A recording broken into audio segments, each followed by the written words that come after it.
بسم الله الرحمن الرحيم.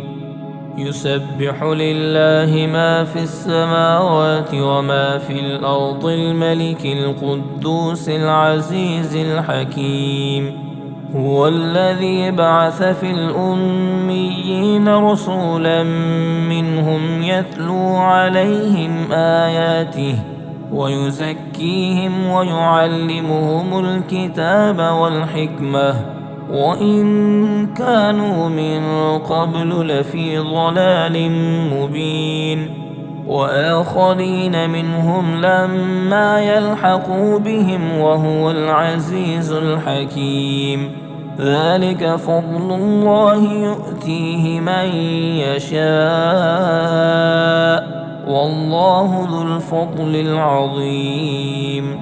مثل الذين حملوا التوراة ثم لم يحملوها كمثل الحمار يحمل أسفارا بئس مثل القوم الذين كذبوا بآيات الله والله لا يهدي القوم الظالمين. قل يا أيها الذين هادوا إن زعمتم أنكم أولياء لله من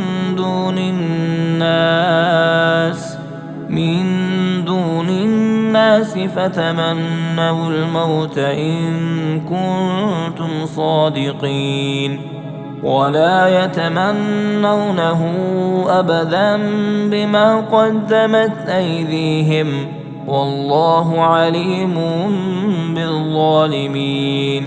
قل إن الموت الذي تفرون منه فإنه ملاقيكم ثم تردون إلى عالم الغيب والشهادة فينبئكم بما كنتم تعملون. يا أيها الذين آمنوا إذا نودي للصلاة من يوم الجمعة فاسعوا إلى ذكر الله وذروا البيع ذلكم خير لكم إن كنتم تعلمون. فإذا قضيت الصلاة فانتشروا في الأرض وابتغوا من